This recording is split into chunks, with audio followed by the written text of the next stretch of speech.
La media mentira de Satanás para persuadir a Eva, esta mentira es monumental.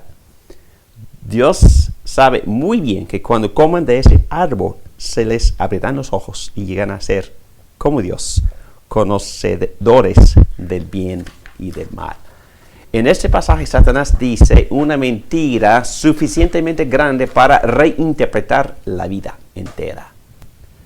Bueno, la promesa de parte de Satanás de iluminación. Vas a ver cosas que nunca has visto. Dios sabe que tus ojos se abrirán y llegarás a ser como Dios, conocedores del bien y del mal. ¿Qué debió haber dicho Eva? Debió haber dicho, ya somos como Dios. Bueno, hechos a su imagen. Mi esposo y yo ya somos hechos a la imagen de Dios. Nos está ofreciendo algo que ya tenemos. Eso también me hace recordar de otra tentación, a Jesucristo. Satanás hablando a Jesucristo en Mateo 4. ¿Qué le ofrece? Reino. El reino. Sí. Satanás le estaba ofreciendo un shortcut, un camino corto. Solo tienes que arrodillarte ante mí, nada más. Entonces, otra violación de que el orden que Dios había establecido. Muy bien. El mandato de Dios es no se arrodillarán ante nada de lo que está arriba en los cielos ni lo que está. Entonces, lo que quería, y Satanás es un ángel caído, pero es un ángel, ¿no? O sea que no debemos adorar ni arrodillarnos a nada sino a Dios. Y lo que quería Satanás, que Jesucristo se arrodillara ante él. El gran ejemplo de lo que estás diciendo se encuentra en Apocalipsis. Recuerda cuando vino el ángel con la gran revelación para el apóstol Juan. Sí. ¿Qué hizo Juan? Se quiso arrodillar. ¿Y qué dijo el ángel? Que no se arrodillara, que por favor eso solamente a Dios. Somos dos criaturas. Solo a Dios. Y cuando la gente quería arrodillarse ante los apóstoles, cuando hicieron un milagro. Pablo y Bernabé. Dijo que somos como hombres exactamente como ustedes, no somos dioses. Sí, entonces el orden es muy importante y por eso, bueno, no quiero meterme mucho en esto, pero cuando el ser humano adora demasiado y se arrodilla ante otro hombre, otra mujer, cosa peligrosa. Y hay que respetar, honrar, arrodillarse para orar como persona divina. Blasfemia. Grave. Tiene una pregunta. Cuando le van a pedir la mano a uno y el hombre se arrodilla. Fatal.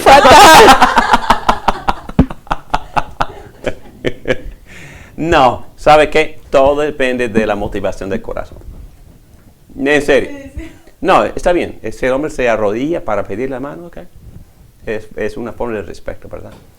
Y no, tenemos que honrar al rey, tenemos que respetar a todos, y los apóstoles son muy detallados en insistir en un tipo de respeto para todo el mundo, hermano a hermano, mayores a menores, menores a mayores, y todos a los gobernadores son autoridades establecidas por Dios. Entonces, en el mundo hay orden que refleja este orden en la familia.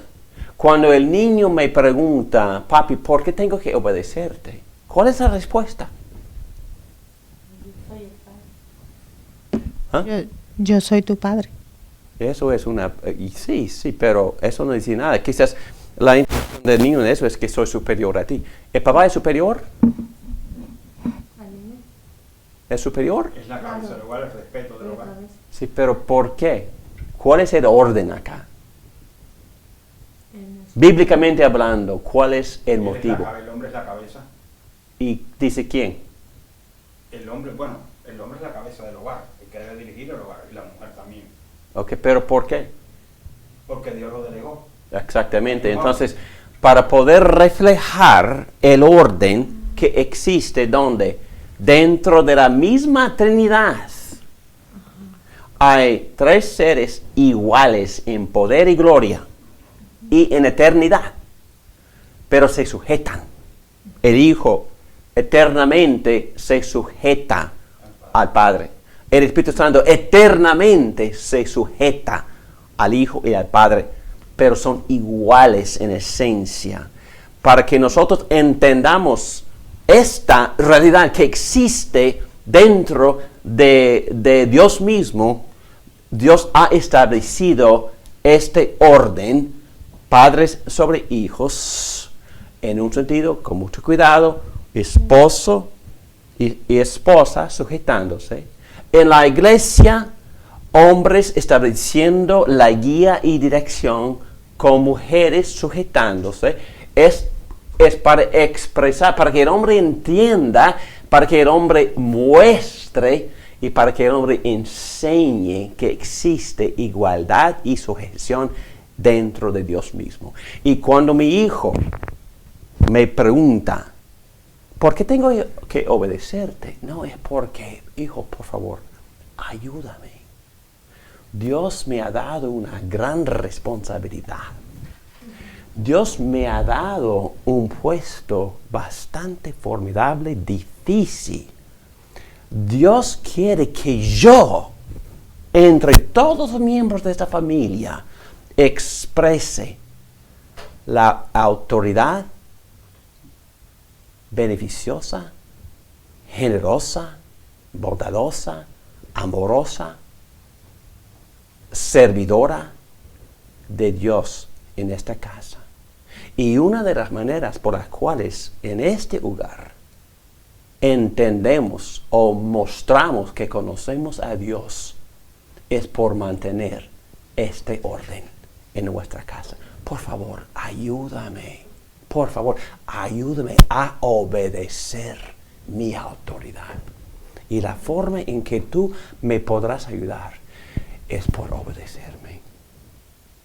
Porque tu llamado a tu tierna edad, la forma en que tú amas a Dios y honras a Dios, también es por obedecer este orden que Dios ha establecido para el beneficio y para la felicidad de nuestra casa. Y todos en esta familia vamos a conocer mejor de Dios y vamos a honrar mejor a Dios, nuestro Señor, si nosotros obedecemos en la casa este orden. Es la respuesta. Y no estoy hablando teóricamente, porque cuando mi preciosa nuera, que vive aquí cerca, tenemos este tipo de conversación, porque ella está tratando de enseñar a 4 bebés ahora a obedecerla. ¿Qué les digo, suegro? Y tenemos este tipo de conversación y a ella le encanta. Pero, por supuesto, para hablar más sencillamente de lo que estoy hablando ahora. Pero no, es que tienes que ayudar a mami a obedecer a su Señor. Yo tengo una responsabilidad de establecer orden y de enseñar obediencia en la casa. Y así todos entendemos, conocemos mejor a Dios. Y honramos mejor a Dios por obedecer este orden. No es porque sea superior. No es porque sea menos pecadora. No, es que hay un orden para el beneficio y para la felicidad de este hogar. Y Dios en su bondad, en su amor, en su sabiduría nos ha dado este orden. Por favor, ayúdame a obedecer a mi Señor y a cumplir con mi llamado en esa familia. Es la respuesta teológica y hay que buscar palabras más sencillas para expresar lo que Dios ha establecido, pero en verdad es la razón. Y yo sé que es más delicado decirle eso a esposo o a esposa, pero sí sirve. Yo escuché, imagínense, y sabes, yo puedo decir esto, pero por eso, ustedes saben que tanto amo al mexicano, porque Dios me dio ese privilegio por 20 años a servir en esa comunidad. Y invitamos a un consejero, psicólogo cristiano de México, de Guadalajara, que enseñó este principio tan bello en nuestra iglesia. Y lo interesante es que este hombre era un hombre bastante guapo, un hombre bastante preparado, educado y muy genial, pero también enseñaba en serio. Y su mujer muy divertida, muy sociable y habla con todo el mundo y un poco aventurosa y ¿no? así, una mujer alegre y con mucha dificultad se sujetaba a él. Pero él, enfrente de ella, nos enseñó esto. A veces tengo que decir a mi querida, por favor, querida, Dios ha establecido un orden. Ayúdame a obedecer a mi Señor. Yo tengo que mantener este orden en nuestra casa. Y los dos tenemos que obedecer a nuestro Señor. Y interesantemente, la primera persona en mi vida que enseñó ese concepto fue ese mexicano de Guadalajara. Fue fantástico el concepto. Y muy mansa la forma en explicar. Es que no es que sea superior, ni más inteligente, ni más nada, más talentoso, no. Es por respetar que hay orden en Dios. Y Dios ha establecido este orden en la casa. Muy bien, aquí estamos en la B. La falla de Adán en su responsabilidad. Es exactamente de lo que estamos diciendo. Adán no protegió a su esposa. Adán no respondió al animal que estaba distorsionando el orden de la creación. Y no le dijo nada. Debió decirle, esa es mi esposa y este es mi jardín, sal de aquí. Moisés quiere que sepamos que Adán está fallando en cumplir con las ordenanzas de la creación. Los imperativos tal como dominen a los animales fueron dados a Adán antes de la creación de Eva. Otra vez Satanás está interrumpiendo, está distorsionando el orden de la creación. Adán y Eva son los guardianes del pacto de la creación, de todo esto. Y están dejando que la serpiente desafíe a Dios y no están frenándola. Satanás está compitiendo por la lealtad de Eva. En efecto, Satanás le dice a Eva, ¿a quién vas a creer? ¿A Dios o a mí? Eva tiene que decidir entre Dios, que le había creado y dado todo lo que tiene y todo lo que es, o por la serpiente, un animal, quien acaba de conocer. Tiene que decidir entre Dios, cuyas primeras palabras eran palabras de bendición, que ya hemos visto, o la serpiente, cuyas palabras son mentiras. Moisés nos dijo eso en versículo 1. Tiene que decidir entre la verdad y la mentira, entre Dios y un pedazo de fruta. Esta es una batalla acerca del señorío y rebelión contra Dios. Ya hemos hablado bastantito sobre esos puntos, ¿no? Entonces, página 51. Otras enseñanzas de este mismo pasaje en Génesis 3. Dios no es el autor de pecado, ni la causa de pecado. Bueno, estos argumentos vienen en el curso sobre la doctrina de Dios, pero Dios permitió que un ser creado con libre albedrío fuera el agente por medio del cual entró el pecado. En este pasaje el pecado se presenta en rebeldía, y esa rebeldía emana de los corazones de Satanás y de Adán y Eva. No es posible culpar a Dios por el pecado. Es verdad que Dios es soberano sobre sus criaturas, sobre Adán, Eva y la serpiente, pero Él no es la causa. Él no causó su rebelión.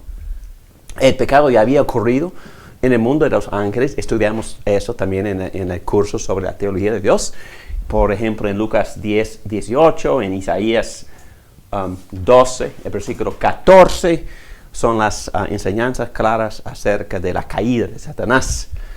Y entendemos que no tenemos evidencias en la Biblia, pero en Judas 6 entendemos que Satanás mismo no quedó satisfecho con su papel y quería usurpar el señorío de Dios. Y está tentando a Eva a hacer exactamente lo mismo. Y la escena es muy parecida a la de Job, en los primeros 2 capítulos del libro de Job. Lo que está pasando entre Dios y Satanás no se sabe por los actores. Job no sabía, Eva no sabe. Obviamente había pasado una caída antes de este encuentro en el jardín, porque el tentador ya está presente. Pero interesantemente, y no tengo la respuesta, yo anticipo las preguntas que ustedes han hecho anteriormente, que a pesar de que Satanás ya había caído en términos explícitos, por algún motivo u otro, no había entrado en el mundo esta contaminación todavía. A pesar de que Satanás ya había caído, antes de la falla de esta prueba, no había entrado el mal en el resto de la creación. En los ángeles sí. No entiendo cómo, pero es lo que enseña. Que después de la caída, después del pecado de Adán, la destrucción fue caótica. El pecado trajo destrucción completa, que Dios tuvo que destruir a esa generación completa bajo el diluvio. Trajo consecuencias que eso fue tremendo. No cabe duda. Mi único punto es que antes de que Adán y Eva habían pecado, el mal no había penetrado. Entró aquí con este encuentro con Eva y Adán. Claro. Satanás utilizando al animal. Sí, hablando a través del animal. Muy bien. Pero entró el ángel, entró al jardín. Sí, estamos hablando de cosas que no puedo contestar. Lo único que yo puedo hacer con confianza es que no había contaminado todavía al hombre y su medio ambiente. Pero yo creo que pudieron haber resistido a Satanás en ese momento. Y bueno, la tentación de Satanás es así. Si quieres ser como Dios, tienes que desobedecer a Dios. Y lo mismo está pasando ahora. En contraste, Jesús había dicho, si quieres ser como Dios, tienes que obedecerlo. Mi alimento, dice Cristo, es hacer la voluntad del que me envió. Juan 4:24. Satanás no es creativo, mejor dicho, en sus tentaciones. Siempre hace distinción entre la santidad y la felicidad. Esto siempre es el argumento, ¿verdad? En mi juventud, cuando por primera vez empezamos mi generación a poner en práctica, pero poner en práctica en serio, las enseñanzas de Nietzsche. ¿Qué enseñó Nietzsche? Bueno, hablamos de él en casi todas las clases.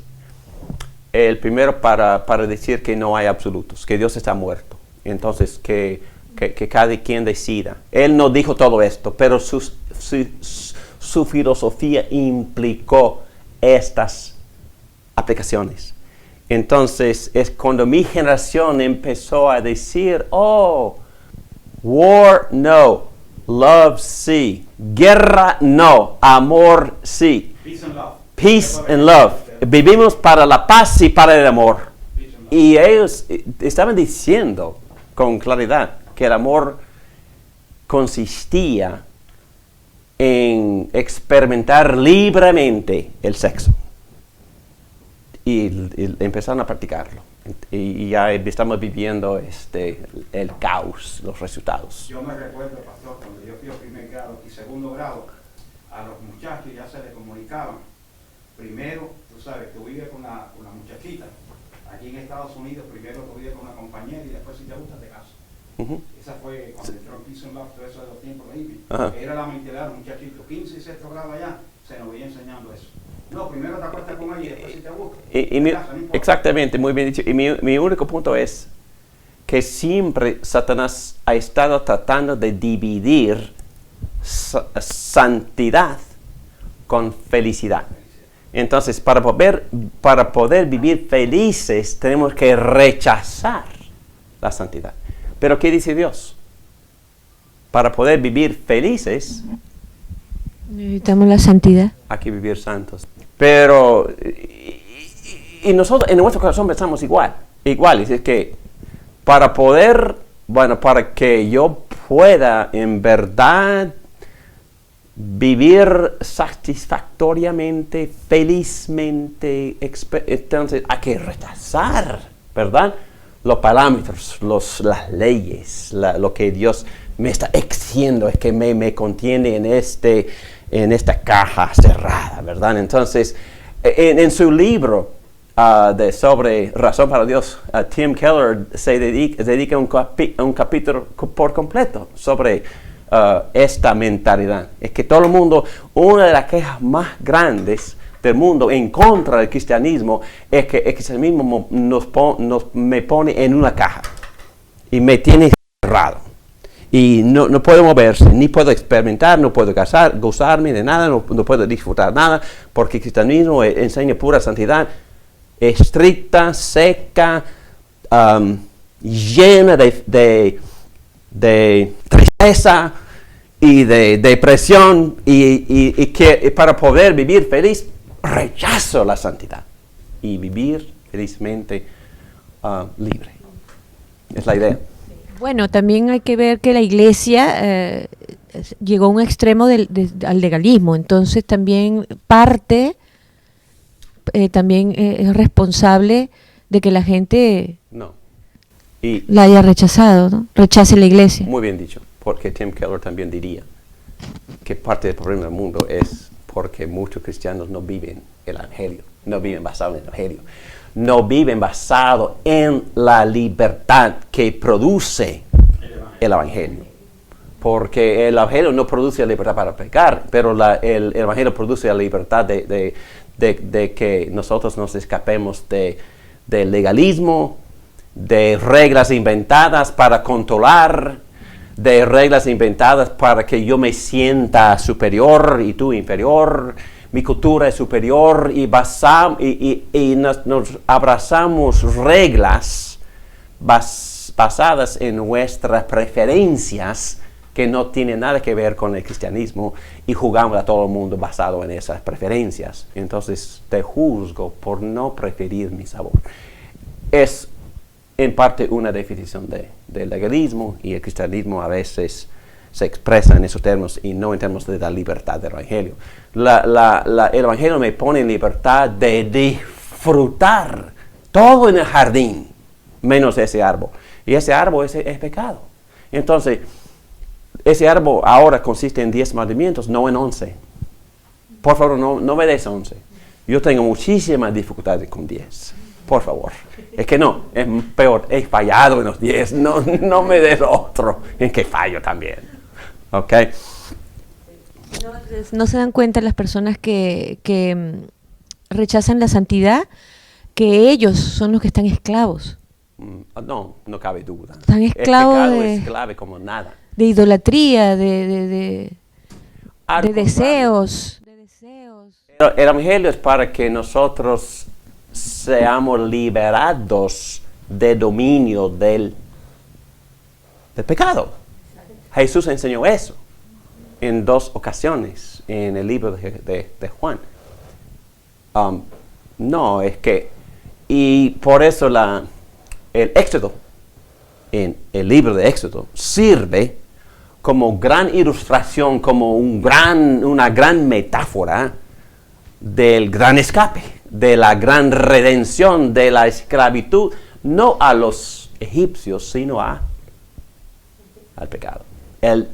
Al dominio. Pablo enseña con claridad en Romanos 6 que si me uno a Cristo en su muerte, en su entierro y en su resurrección, yo también me escapo del pecado, del control, del dominio. Sigo pecando, pero el pecado no me controla, no me domina. Cristo me domina. Entonces, volviendo al concepto de señorío, yo vuelvo al orden de la creación. En la redención volvemos al orden. ¿Y cuál es el orden? Aquí está el Señor y yo en este lugar, pero apropiadamente cuidando el resto de la creación. No idolatrándolo, ¿me entiendes? Porque el gran problema también es que el hombre por sí solo se pone aquí. Adorando al árbol, adorando al animal, adorando el trabajo, adorando el dinero, adorando el sexo, adorando la experiencia de estar enamorada, adorando prestigio, posesión, educación, poniéndose debajo de la creación y en sí se esclaviza. Se esclaviza más. Y tiene que aplicarse el evangelio de nuevo para poder escapar de estas cosas idólatras. David Morán. El pecado trajo esclavitud. El hombre Exactamente. se volvió un Es esclavo. esclavo. Muy bien, estamos bastante bien. Muy bien. Entonces, número 10, Satanás, ya dimos eso. Número 11, en página 51. La autoridad de Dios es desafiada. ¿Cuál es el fundamento del pecado? ¿La falta de fe? Pues sí. ¿Orgullo? Sí. ¿Egoísmo? Sí. ¿Idolatría? Sí. ¿Independencia? Sí. Todas esas cosas están enredadas en el pecado original, pero la esencia del pecado en su raíz es un rechazo del señorío. Señorío bajo Dios y también señorío sobre el resto de la creación. Un rechazo del reino, un rechazo de los mandatos de Dios. Satanás está diciendo, tú puedes tener una mejor vida si rechazas la autoridad de Dios. No vale la pena vivir para Dios. Hay un salmo por completo que habla de eso, ¿verdad? El salmo, ¿cuál es? 72, yo creo, que donde el salmista está quejándose de los que viven injustamente, pero viven mejor que los justos. Bueno, vale la pena vivir justo, mejor vivir injusto para gozar de esos placeres. No, es una mentira. Génesis 3. La mujer vio que el fruto del árbol era bueno para comer y que tenía buen aspecto y era deseable para adquirir sabiduría. Así que tomó de su fruto y comió. Luego le dio a su esposo y también él comió. En ese momento se les abrieron los ojos y tomaron conciencia de su desnudez. Por eso, para cubrirse, entretejieron hojas de higuera. Cuando el día comenzó a refrescar, el hombre y la mujer oyeron que Dios el Señor andaba recorriendo el jardín. Entonces corrieron a esconderse entre los árboles para que Dios no los viera. Pero Dios el Señor llamó al hombre y le dijo, ¿dónde estás? El hombre contestó, escuché que andabas por el jardín y tuve miedo porque estoy desnudo. Por eso me escondí. ¿A quién te ha dicho que estás desnudo?, le preguntó Dios. ¿Acaso has comido del fruto del árbol que yo te prohibí comer? Él respondió, la mujer que me diste por compañera me dio ese fruto. O mejor dicho, la mujer que me diste tú por compañera me dio de ese fruto, culpando a Dios. Y yo lo comí. Entonces Dios, el Señor, le preguntó a la mujer, ¿qué es lo que has hecho? La serpiente me engañó y comí, contestó ella. Bueno, aquí vemos el uso de los verbos, y vamos a ver cuáles son los verbos y las consecuencias del pecado que siguen en aumento. Bueno, los verbos son, ella vio, ella tomó, ella comió, ella dio y él comió. Esos verbos. Aquí se ve como el pecado crece progresivamente. Eso se ve por la secuencia de los verbos. Los verbos describen el pecado en desarrollo. Vio, tomó, comió, dio, él comió. Y la consecuencia primaria del pecado es el pecado en aumento. Entonces, a veces pensamos que la consecuencia del pecado es un gran castigo. Quizás si yo peco, me va a aplastar un autobús hoy, ¿verdad? O si yo peco, quizás Dios me diera cáncer. Quizá, pero no, es que son cosas que no sabemos. la consecuencia del pecado es... Muerte. Y yo diría, bueno, es una gran doctrina davídica, que son casi 3 sinónimos.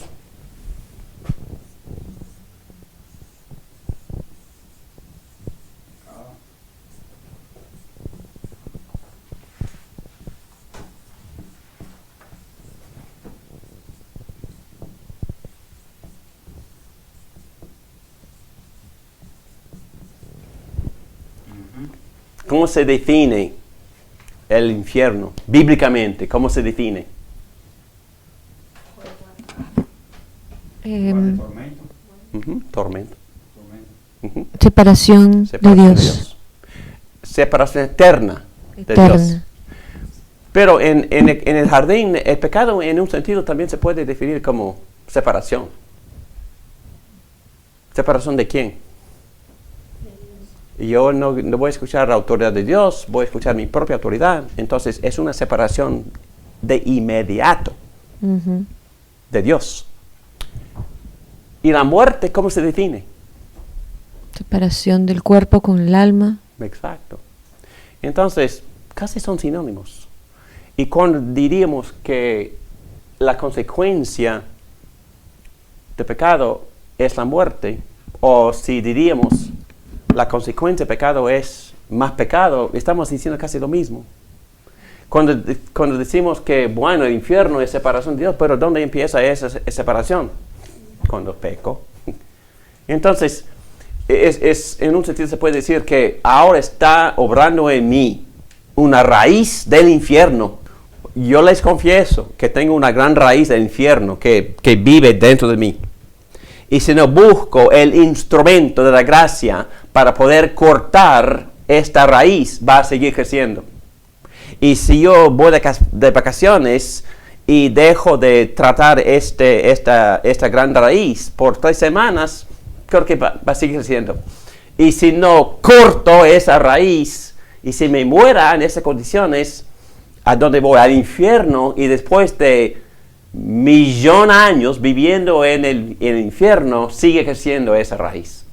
Y como C.S. Lewis dice que ahora en esta vida empieza con una queja. Pero a veces se convierte en que David Morán sea una persona quejona. Y en el infierno, después de, morar en el infierno por 1.000.000 de años, ese fenómeno, esa queja, se convierte en pura murmuración y pura queja. Y en el infierno estaría quejándome constantemente sin hacer otra cosa. Es un ejemplo de cómo crece pecado, muerte e infierno, que en un sentido todos son la misma cosa. Y eso ya había empezado dentro del corazón de Eva. Aquí vemos. Sabemos que su tentación vino por fuera, porque su corazón todavía no estaba contaminado. Pero por eso la tentación en su caso vino de otro ser, vino de Satanás. En general, no digo que Satanás no tiente, sí tienta, pero en general, ¿de dónde vienen ahora nuestras tentaciones? Nuestra naturaleza. Sí. Exactamente. Que nadie a ser tentado diga, es Dios quien me tienta. Ni Satanás. Bueno, Satanás sí me tienta, pero porque Dios no puede ser tentado por el mal, ni tampoco tienta él a nadie. Todo lo contrario. Cada uno es tentado cuando sus propios malos deseos lo arrastran y seducen. Luego, cuando el deseo ha concebido, engendra el pecado. Y el pecado, una vez que ha sido consumado, da a luz la muerte. Entonces sigue creciendo, sigo en aumento. Y yo digo eso, perdóname, por experiencia y también por leer la Biblia, por leer otros teólogos, pero por experiencia, yo puedo ver en mí hábitos que no chequeé suficientemente bien. Y como un adulto de 70 y pico años, 78, yo veo problemas por no controlar ese hábito. Entonces, en una forma, de una medida, los cristianos también experimentamos eso si no tomamos en serio la santificación. Porque tenemos que apropiarnos, aplicarnos el evangelio constantemente. Tenemos que aplicarnos la gracia. Tenemos que morar en la palabra. Tenemos que pasar tiempo en la oración, en alabar a Dios y en servir a Dios, porque Dios usa estos medios para cortar la raíz del infierno que mora en nosotros. Estoy enfatizando la idea de que el pecado mora en mí, pero puede ser dominado este pecado por la gracia, aplicándome la muerte y la resurrección de Jesucristo.